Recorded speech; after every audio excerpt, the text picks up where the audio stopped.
जय श्री कृष्णा।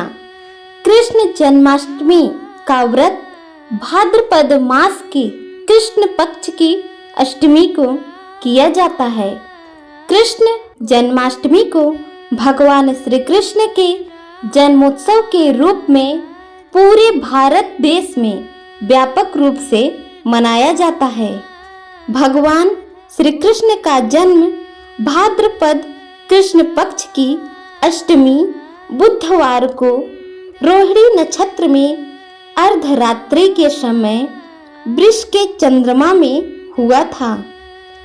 यह पाप नाशक व्रत बालक, युवा, वृद्ध सभी स्त्री पुरुष करते हैं।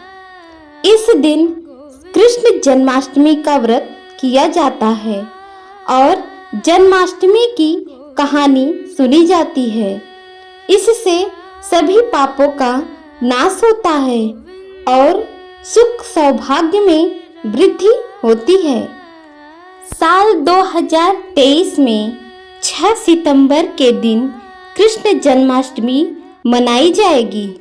इस दिन पूजा का शुभ मुहूर्त रात 11:47 से शुरू होकर 12:42 तक है। माना जाता है कि श्री कृष्ण की पूजा करने पर भक्तों के जीवन में खुशहाली आती है।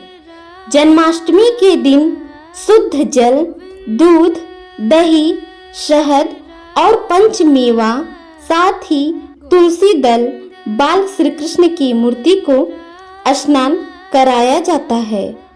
इसके बाद उन्हें वस्त्र पहनाकर पालने में स्थापित किया जाता है। श्री कृष्ण की आरती की जाती है, भजन गाए जाते हैं, जन्माष्टमी की कथा सुनी, पढ़ी व देखी जाती है। इस दिन भोग में पंजीरी तैयार की जाती है और पूजा के बाद सभी में इसे बांटा जाती है। रात्रि जागरण भी आयोजित किए जाते हैं। भगवान श्री कृष्ण की स्तुति की जाती है। हरे कृष्णा हरे राम मंत्र का जाप भी किया जाता है। श्री कृष्ण जन्माष्टमी व्रत करने के लिए इसके लिए सप्तमी के दिन हल्का एवं सात्विक भोजन करना चाहिए। अगले दिन अर्थात अष्टमी को उपवास के दिन सुबह स्नान से निवृत्त होकर भगवान सूर्य, सोम, काल, संधि, भूत, पवन, दिक्पाल, भूमि, आकाश, ब्रह्मा जी, खेचर आदि को प्रणाम करके पूर्व या उत्तर की ओर मुख करके बैठते हैं। इसके बाद हाथ में जल, फल, पुष्प, कुश और गंध लेकर इस व्रत का संकल्प लेते हैं। दोपहर के समय काले तिलों के जल से स्नान कर देवकी जी के लिए सूतिका ग्रह बनाया जाता है।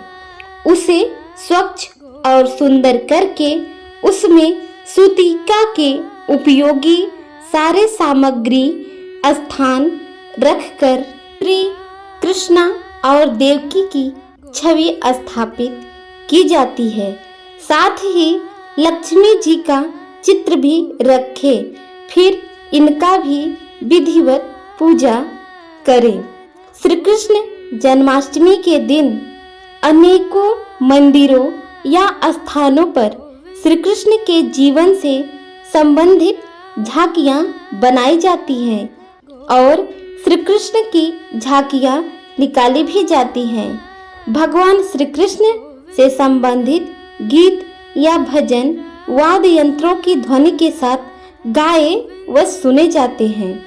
जो भी व्यक्ति यह व्रत कर जन्माष्टमी की कहानी सुनता है उसे ऐश्वर्य और मुक्ति की प्राप्ति होती है। जन्माष्टमी के दिन पूरे दिन उपवास के बाद रात के 12 बजे श्री कृष्ण जन्म होने पर श्री कृष्ण जी की आरती करके फलाहार भोजन किया जाता है। अनेक स्थानों पर इस दिन अखंड रामायण का पाठ भी किया जाता है।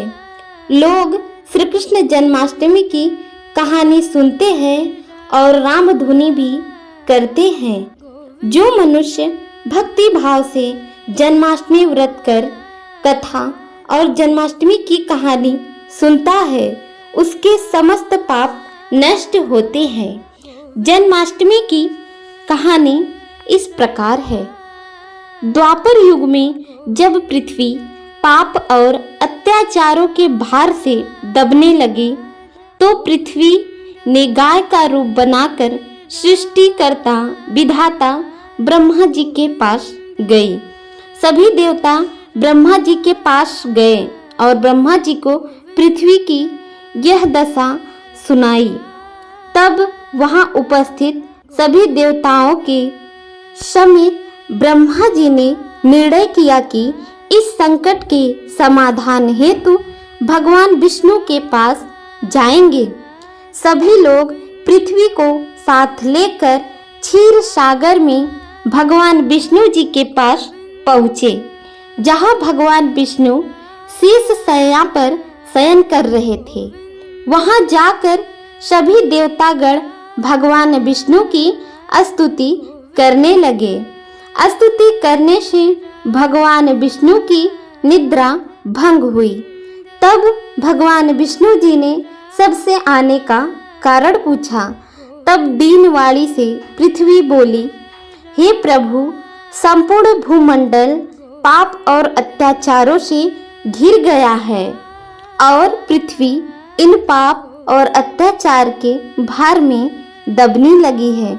इसलिए कृपा कर इस संकट का निवारण करे।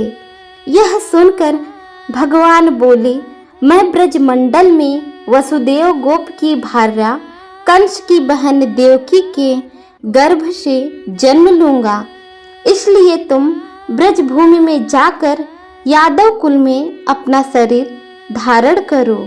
इतना कहकर भगवान विष्णु अंतर्ध्यान हो गए और देवता पृथ्वी सहित ब्रजभूमि में आकर यादव कुल के नंद यशोदा तथा गोपियों के रूप में पैदा हुए।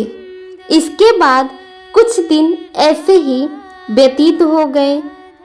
वसुदेव नवविवाहित देवकी तथा साले कंस के साथ गोकुल में जा रहे थे। तभी अचानक भविष्यवाणी हुई कि हे कंस, जिसको तू अपनी बहन समझकर अपने साथ ले जा रहा है, उसी के गर्भ से 8वां पुत्र होगा जो तेरी मृत्यु का कारण बनेगा। इतना सुनते ही कंस तलवार उठाकर देवकी को मारने के लिए दौड़ा। तब वसुदेव ने कहा, हे कंस, यह औरत बेकसूर है। बेकसूर स्त्री को मारना उचित नहीं। इसलिए जब भी देवकी के गर्भ से पुत्र का जन्म होगा, तो पैदा होते ही मैं आपको अपनी सब संतान दे दूंगा, तो आपको कौन मारेगा? कंस ने उनकी बात मान ली और वसुदेव तथा देवकी को ले जाकर जेल में बंद कर दिया। जब भी देवकी के पुत्र उत्पन्न होता, तो कंस उन्हें मार देता। देवकी के साथ पुत्र मारे जाने के बाद 8वें गर्भ की बात कंस को मालूम हुई। इस बात का पता चलते ही कंस ने देवकी और वसुदेव को विशेष कारागार में डलवाकर ज्यादा पहरा लगवा दिया। भाद्रपद माह की कृष्ण पक्ष की अष्टमी को भयावानी रात के समय जब शंख गदा पदधारी भगवान श्री कृष्ण का जन्म हुआ, तो चारों ओर प्रकाश फैल गया। लीलाधारी भगवान की यह लीला देखकर वसुदेव और देवकी उनके सामने हाथ जोड़कर खड़े हो गए। भगवान श्री कृष्ण ने जब अपना बाल स्वरूप लिया, तब देवकी और वसुदेव के हाथों की हथकड़ियां टूटकर खुल गई और दरवाजे अपने आप ही खुल गए।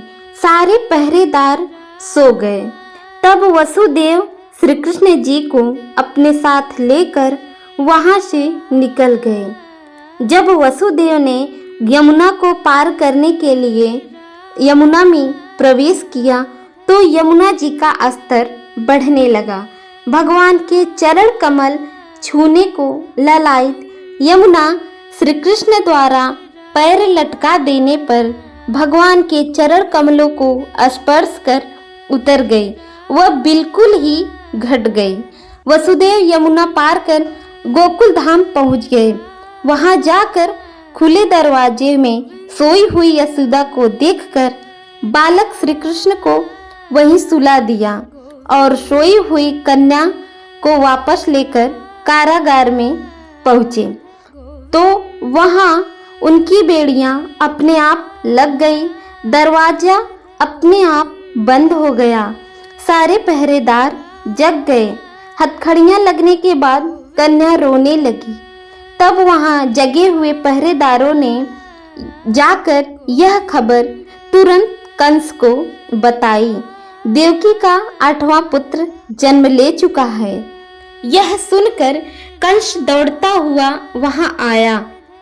जब कंस ने कन्या को हाथ में लेकर पत्थर पर पटकना चाहा तो कन्या हाथ से छूटकर आकाश में उड़ गई और साक्षात देवी के रूप में प्रकट हो गई और बोली, हे कंस, तुम्हें मारने वाला तो गोकुल में पहले ही पैदा हो चुका है। पापी कंस अब वही तुम्हारा वध करेगा। यही भगवान बड़े होकर अकासुर और तारकासुर तथा कंस जैसे क्रूर राक्षसों का वध कर पृथ्वी तथा भक्त जनों की रक्षा की। यही थी जन्माष्टमी की कहानी। गर्भवती स्त्रियां जन्माष्टमी का व्रत करते हुए भगवान से यह आशा करें और सच्चे दिल से ये प्रार्थना करें कि हे भगवान, श्री कृष्ण जैसा मुझे भी पुत्र प्रदान करना। आप सभी को जन्माष्टमी की हार्दिक शुभकामनाएं। जय श्री कृष्णा।